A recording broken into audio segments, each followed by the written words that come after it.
Saudi আরবের যে পাহাড়ে আমাদের বাবা আদম আলাইহিসসালাম ও আমাদের মা হাওয়া আলাইহিসসালাম যেদিন তাদের প্রথম দেখা হয়েছিলেন, আপনারা আমার এই ভিডিওটি দেখলে সেই জায়গাটি দেখতে পারবেন।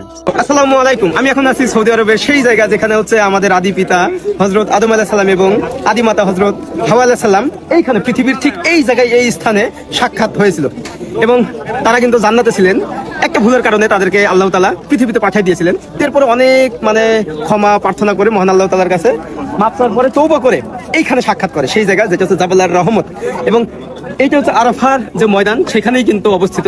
যখন আসবেন দেখবেন বিভিন্ন দেশের ধর্মপ্রাণ মুসলমান হাজিরা সব এখানে এসে এই জায়গায় অনেকে প্রার্থনা করে, আবার এখানে অনেকে নামাজও পড়ে। যদিও নামাজ এখানে নিষেধ করা হয়েছে উপরে যে নামাজ পড়া যাবে না, এখানে লেখালেখি করা যাবে না, তারপরে অনেকে আবেগের বশতে লিখে ফেলে। কিন্তু এরকম কালো সবাই হচ্ছে এখানে এসে লেখালেখি করে, তার দেশের বা নিজের আল্লাহর কাছে কিছু লেখে, এরকম একটা ব্যাপারে যে লিখতেছে সব। এই পাশে যদি দেখাই তো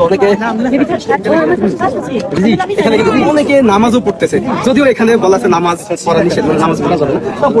আর এই যে পাহাড় গুলো চারিপাশেই কিন্তু পাহাড়, ঠিক মাঝখানে এই আরাফার ময়দান।